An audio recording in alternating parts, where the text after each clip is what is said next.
우리가 이 땅 가운데 살아가면서 예배를 드린다라고 하는 것, 예배를 드린다라고 하는 것은 삶의 결단이고 신앙 고백입니다. 예배를 통해서 하나님의 백성이라고 하는 정체성을 확인하고, 예배를 통해서 또 하나님께서 능력과 지혜를 주시는 것을 자원으로 삼아 다시금 세상 가운데 살아갈 때 치열한 영적 전쟁의 삶의 터전에서 하나님의 자원을 가지고 살겠다라고 하는 결단이 내포되어 있는 것, 그게 예배죠. 우리는 오늘 말씀을 통해서 예배의 한 모델이라고 볼 수 있는 아브라함의 모습을 볼 수가 있습니다. 아브라함은 어떠한 삶을 살았습니까? 아브라함은 하나님의 인도하심을 받는 삶을 살았죠. 하나님을 높이는 삶을 살았습니다. 하나님의 말씀을 추구하는 삶을 살았어요. 하나님께 예배드리는 삶을 살았습니다. 하나님을 높이는 삶을 살았다는 거죠. 그 당시의 세태는 어떤 세태였을까요? 아브라함이 하란을 떠나기 전에 그 주변에 있는 사태에는요, 세상은 다 자신의 이름값을 높이려고, 자신의 존재를 영광스럽게 하려고 하는 삶을 살았다는 거예요. 그게 바벨탑을 쌓는 사건인 거죠. 근데 아브라함은 그러한 삶을 살지 않았어요. 하나님을 높이는 삶. 그래서 하나님이 이제 아브라함을 선택을 하셨습니다. 그래서 아브라함에게 위대한 사명을 내리시죠. 내가 내게 지시할 땅으로 가라고. 본토 친척 아비집을 떠나서 내가 내게 지시할 땅으로 가라. 그 땅이 이제 가나안 땅인 거예요. 그 땅이. 근데 원저번에도 한번 말씀드린 적이 있는데, 이 고대 사회에서 본토 친척 아비집을 떠난다라고 하는 것은 죽음을 의미하는 겁니다. 죽음. 그러니까 뭐 노래도 유행가 가사에도 그러잖아요. 뭐 타향살이 뭐 어태던가 뭐 그러잖아요. 타향살이 살면 되는 거지. 뭐 타향살이에 굉장히 처량한 것이 왜 내포되어 있어요? 타향살이 한다라고 하는 자체는 고향 땅과 떨어져 살아가는 삶인 거잖아요. 그죠? 유교 전통도 그렇고 고대 사회에서의 풍습도 고향 친척, 아비 본토 친척을, 본토를 떠난다라고 하는 것은 그만큼 고통이고 눈물이고 아픔이라고 하는 것이 내재되어 있다는 거예요. 근데 고대 사회에서는 죽음이라는 거예요. 죽음. 근데 하나님께서 아브라함에게 그 길을 가라고 했을 때 아브라함은 순종을 했다는 거예요. 그래서 오늘 우리가 읽었던 4절 말씀 보시면 아브라함이 여호와의 말씀을 따라갔고 전혀 새로운 땅이에요. 그죠? 이제 가나안 땅에 새로운 땅에 도착하면 새로운 땅에서는 새로운 땅에서 살아가는 사람들의 삶을 잘 관찰해야 되잖아요. 그죠? 저 사람들은 어떻게 살았을까? 저 사람들은 어떻게 생존할까? 저 사람들은 은혜와 축복을 받는 삶을 어떻게 추구할까? 면밀히 검토할 거 아니에요. 그죠? 근데 보니까 하나님이 아닌 다른 존재를 섬기고 있다는 거예요. 가나안 땅에서. 하나님이 아닌, 하나님의 말씀이 아닌 자신들이 섬기는 신의 말씀을 듣고 있더라는 거죠. 오늘 말씀 가운데 보는 6절 말씀 한번 보여주실래요? 아브라함이 그 땅을 지나 세겜 땅 모래 상수리 나무에 이르니, 이 상수리 나무라고 하는 건 가나안 사람들이 섬기는 우상의 터전이에요. 우상의 터전. 그러니까 우리 식으로 얘기하면 선왕당 같은 그런 곳이란 말이죠. 거기서 뭐예요? 신들의 이야기를 듣는 거예요. 신들의 비전을 듣는 거예요. 신들이 약속한 미래를 듣는 거예요. 이게 가나안 원주민들의 삶이었다는 거예요. 상수리 나무에. 근데 이렇게 가나안 원주민들이 그러한 삶을 살아가는데 아브라함은 어떻게 했다는 겁니까? 7절 말씀 한번 보시면 7절 8절 말씀 같이 한번 읽어볼게요. 7절 8절 말씀 같이 시작. 아브라함이 그 땅을 지나 네, 7절. 여호와께서 아브라함에게 나타나 이르시되 내가 이 땅을 내 자손에게 주리라 하신지라. 자기에게 나타나신 여호와께서 그가 그곳에서 제단을 쌓고 거기서 베델 동쪽 산으로 옮겨 장막을 치니 서쪽은 베델이요 동쪽은 아이라. 그가 그곳에서 여호와께 제단을 쌓고 여호와의 이름을 부르더니 뭡니까?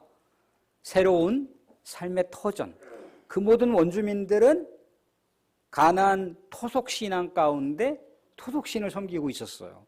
토속신이 이야기하는 말씀을 경청하는 삶을 살았다는 거예요. 그런데 그곳에서 아브라함은 하나님의 이름을 부르면서 하나님께 예배를 드리는 삶을 사는 거예요. 4절 말씀에 아브라함이 하나님 말씀을 따라갔다 그랬잖아요. 그죠? 하나님의 말씀을 지키는 삶을 사는 거죠. 근데 사람들 이게 그냥 쉬운 게 아닌 거예요. 본토진 척 아비집을 떠나라고 그랬다라고 하는 건 곧 뭘 상징한다고 그랬습니까? 죽음을 상징하는 거잖아요. 새로운 전혀 낯선 땅에 가서 산다라고 하는 것이 그게 쉬운 게 아닙니다. 그런데 그 땅에 가서 하나님을 높이는 삶을 사는 거예요. 하나님께서 특별하게 사용하는 사람이 이런 사람이었구나. 뭔가 아브라함이 능력이 많아서가 아니잖아요. 그죠? 아브라함의 아버지 데라는 우상을 섬겼다라고 말씀을 드렸잖아요. 그죠? 근데 우상을 섬겼던 아버지와는 다르게 하나님을 섬기는 삶을 결단한 거예요. 한 번 결단하는 삶은 어떻게 되는 건가요? 계속해서 나아가야 되는 거죠. 결단했다가 뒤로 물러났다가 옆으로 빠졌다가 다른 새길로 빠졌다가 이러면 안 된다는 거죠. 아브라함이 그래서 뭐가 됐나요? 모든 열국의 아버지가 됐잖아요. 모든 민족의 아버지가 됐지 않습니까? 열방의 조상이 됐잖아요. 그죠? 근데 아브라함이 이렇게 권사님 기도해 주신 대로다가 교회와 또 우리의 믿음이 늘 승승장구하고 또 하나님의 영광을 돌리는 삶을 날마다 그렇게 추구하면 좋겠지만 그러하지 못할 때가 아브라함에게도 있었다는 거예요. 왜 그렇습니까? 승승장구해야 할 아브라함의 신앙이 이제 곤두박질 치는 장면을 볼 수가 있습니다. 10절 보시면 그 땅에 기근이 들었으므로 아브라함이 애굽에 거류하였고 그리로 내려갔으니 이 내려갔다라고 하는 것은 아브라함의 신앙이 하얀 곡선을 그린다라고 하는 걸 의미합니다. 그러니까 가나안 땅에 하나님께서 가라고 한 땅은 가나안 땅인 거예요. 그런데 이 가나안 땅에 기근이 들으니까 믿음의 시련이 생겼단 말이죠. 믿음의 시련이 생기니까 곧바로 믿음의 시련을 인간적으로 극복하려고 애굽을 선택지로 결정을 하고 애굽으로 이동을 했어요. 왜? 애굽은 기근이 들어도 무슨 강이 있어요? 나일강이 있다는 거예요. 나일강. 그러니까 기근이 들어도 물이 마르지 않는 강이 있단 말이죠.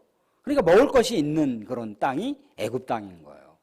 애굽 땅으로 이동해서 뭔가 순간적으로 삶의 어려운 그 시련을 극복할 수 있는 그런 대안을 마련했는데 애굽에 딱 도착하는 순간 더 어려운 상황이 생겨버렸어요. 뭡니까? 사라가 아리따웠던 것 같아요. 아름다운 그런 외모를 가졌던 것 같아요. 그랬더니 애굽에 있었던 바로와 또 그 신하들이 뭐라고 얘기를 하냐면 14절에 애굽 사람들이 그 여인을 보고 어떻게 했다는 건가요? 심히 아리따움을 봤대. 사라를 본 거예요. 사라. 그래서 어떻게 했던가요? 바로가 이제 자신의 후궁으로 삼으려고 궁궐로다가 데리고 간 거예요. 아브라함은 사라한테 뭐라고 얘기합니까? 사라가 아마도 이복 누이 동생이든지 아니면 그때 당시에는 시족 공동체 사회였기 때문에 시족의 믿음을 보존해야 할 이유와 근거가 있어요. 그래서 사촌지간에 결혼하는 경우가 많이 있습니다. 사촌 누이 동생일 수도 있어요. 이복 동생일 수도 있고 사촌 누이 동생일 수도 있습니다. 그래서 뭐라고 얘기하냐면 여보 이제 내가 비록 당신하고 결혼해서 부부지간의 삶을 살지만 나를 이제 남편이라고 얘기하지 말고 그냥 오빠라고 얘기해. 그래야 내 목숨을 건질 수가 있거든. 완전히 치사 모와 같은 이 쫀쫀한 치졸한 모습을 보이는 게 아브라함의 모습이었던 거예요. 뭔가 하나님의 믿음을 결단하다가 하나님의 믿음을 포기하고 인간적인 길을 가게 됐을 때 이러한 자꾸만 인간적인 계략과 인간적인 실수와 인간적인 여러 간교한 생각들이 계속해서 이어진다는 거예요. 그랬더니 바로가 애굽 왕이 사라를 후궁으로 삼으려고 했잖아요. 그죠? 더 비상 상황이 생긴 거예요. 비상 상황이. 자, 그렇지만 아브라함은 어떤 약속을 받았던가요? 아브라함과 그 사라는 이미 폐경이 돼서 아이를 낳을 수가 없어요. 그런 상황인데도 불구하고 하나님께서 약속의 아들을 반드시 아브라함과 사라를 통해서 주신다고 약속했거든요. 근데 사라가 만약에 애굽 왕의 후궁으로 들어가 버리게 되면 하나님의 약속이 폐기돼 버리는 거잖아요. 그죠? 하나님의 약속은 언제나 살아 역사한다는 거고 반드시 성취되어야 된다는 거. 그래서 아브라함이 실수를 했습니다. 아브라함이 믿음의 영역을 가지 못하고 인간의 영역으로 들어갔을 때 믿음이 하얀 곡선을 그렸지만 하나님께서 비상대책 상황 가운데 개입을 하셨어요. 그래서 오늘 우리가 읽었던 대로다가 17절 말씀을 보시면 여호와께서 아브라함의 아내 사레의 일로 바로와 그 집에 큰 재앙을 내리신지라. 아브라함의 아내 사레의 일로 아브라함의 아내 사라가 지금 갑자기 하루아침에 아브라함의 아내였다가 바로의 아내가 될 판국이 돼버렸어요. 사라가 가만히 있었겠습니까? 근데 사라가 바로에게 모든 상황을 이실직고 하면은 자기의 남편 아브라함이 죽을 수도 있어요. 그러니까 그냥 가슴앓이만 하고 있는 거죠. 하나님만 바라보면서 가슴앓이 했을 거 아니에요. 그죠? 그래서 사레의 일 때문에라고 기록되어 있는 이 대목에 아마도 사라가 하나님을 향해서 간절하게 기도했을 것이다 라고 하는 그런 의견들이 많이 있어요. 말씀드리지만 우리는 예배를 통해서 믿음의 백성이라고 하는 정체성을 늘 확인하셔야 된다는 거예요. 이 세상은요, 어차피 우리가 살아가는 이 세상은요, 영적 전투의 삶입니다. 사랑하는 사람들, 우리가 예배 시간을 얼마나 드립니까? 구약 성경이나 신약 성경을 보게 되면은 아침에 새벽부터 시작을 해서 저녁까지 예배 드리는 장면들도 볼 수가 있어요. 근데 아브라함은 늘 언제나 하나님께 가까이 하려고 했죠. 그죠? 가까이 하고 하나님의 말씀을 경청하려고, 그래서 순간 삐끗하고 넘어지려고 했지만 그 넘어지는 상황을 누가 잡아주신 겁니까? 하나님이 잡으셨잖아요. 하나님 잡으셨어요. 또 사라에게 그런 어려운 상황이 닥칠 수 있는 상황 가운데 하나님이 아브라함의 가정과 또한 사라를 붙잡아 주셨더라는 거예요. 사랑하면서 이 놀라운 우리 하나님의 이 영적인 개입, 이 영적 놀라운 축복의 상황이 왜 계속해서 이 아브라함의 영역의 삶을 떠나지 않고 늘 언제나 공존하는 이유는 뭔가요? 하나님을 아브라함이 떠나지 않고 하나님 안에 늘 언제나 예배드리길 원했고 하나님 말씀을 경청하기 원했다는 거예요. 그러니까 삶의 노선은 이미 딱 정해져 있고 그 노선이 정해져 있는 것이 순간순간 옆으로 왼쪽으로 나갔다 오른쪽으로 나갔다 그럴 수 있지만 한 번 정해져 있는 노선을 이탈하면 안 되는 거예요. 노선은 하나밖에 없어요. 우리가 하나님을 향하여 나아가는 노선은 하나밖에 없습니다. 하나님을 바라보면서 나아가는 노선은 하나밖에 없는 거예요. 그 노선을 가다가 옆으로 셀 수가 있지만 다시 그 노선으로 들어와야 돼요. 그 노선으로 들어오지 않으면 어떻게 되는 건가요? 하나님의 놀라운 인도하심을 맛볼 수가 없어요. 이게 믿음의 백성들이 갖고 있는 우리 하나님의 축복이자 축복의 영역을 빠져나가는 그런 모습이라는 거예요. 그래서 결국 아브라함과 사라를 통해서 우리 하나님의 위대한 구속의 역사가 펼쳐지는 거잖아요. 그죠? 아브라함과 사라를 통해서 이삭이 나왔고, 이삭을 통해서 야곱이 나왔고, 야곱을 통해서 우리 하나님의 구속의 역사를 펼쳐가는 12지파가 등장을 했습니다. 또 12지파 중에 유다 후손을 통해서 누가 등장을 했던가요? 신약의 예수 그리스도가 등장을 했다는 거예요. 이게 하나님의 구속사의 흐름인데, 구속사의 그 흐름 가운데 첫 번째 인물이 아브라함이었다는 겁니다. 사랑하는 성도들, 우리 사랑하는 성도들 한 분 한 분도 우리 하나님의 구속사의 주인공이라는 거예요.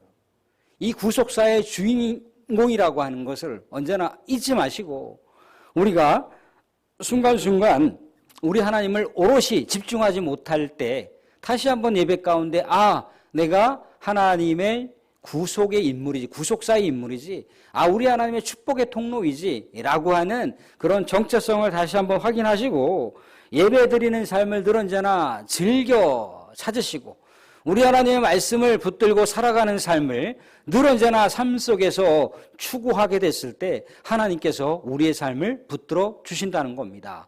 사랑하는 성도들, 우리가 또 한 주간 또 살아가면서 우리 하나님의 친백성, 우리 하나님의 그 놀라운 은혜 받는 백성으로 멋지게 분투하면서 세상 가운데 살면서도 우리 주님을 경배하고 주님을 찬양하고 주님을 높여드리는 삶 속에 우리 주님께서 사랑하는 성도의 삶을 주인공처럼 빛난 보석처럼 아름답게 가꿔 가시는 그 은혜가 우리 사랑하는 성도들의 삶 가운데 충만하게 있어지기를 주님의 이름으로 축원드립니다.